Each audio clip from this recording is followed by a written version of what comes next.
President, you mentioned your upcoming meeting with President Putin. Can you tell us what you hope to get out of that and whether you'll consider inviting President Zelensky to join? So you have to understand, this is a war that should have never happened. This is a war that wouldn't have happened if I were president. It would have never happened.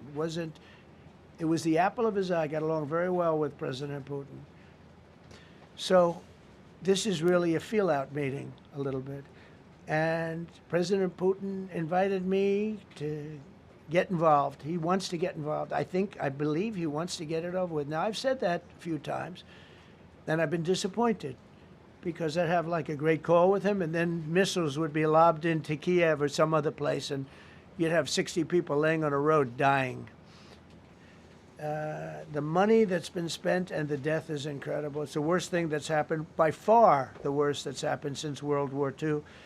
So I'm going in to speak to Vladimir Putin, and I'm going to be telling him, you got to end this war, you got to end it. And he wasn't going to mess with me.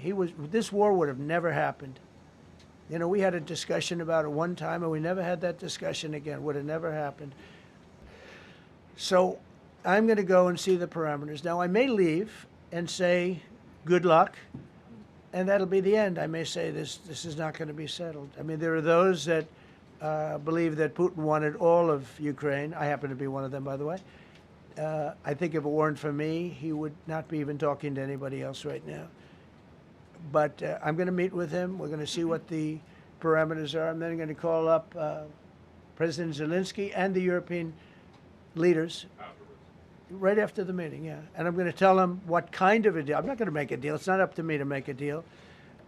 I'm going to meet with President Putin, and we're going to see what he has in mind.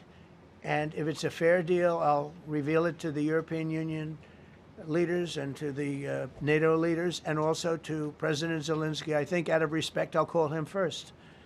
And then I'll call them after. And I may say, lots of luck, keep fighting. Or I may say we can make a deal. Well, we're going to have a meeting with Vladimir Putin. And at the end of that meeting, probably in the first 2 minutes, I'll know exactly whether or not a deal can be made. How will you know that? Because that's what I do. I make deals. I expect to have a meeting with Putin that I think it'll be good, but it might be bad. And I'm here for one reason, to get rid of a war that somebody else started. Should have never happened. And if I could end it, great. Complex war, a lot of bad blood, But Zelensky's been there for 3.5 years, so if you put him in a room. Now, I will say this, ultimately, I'm going to put the two of them in a room. I'll be there or won't be there, and I think it'll get solved.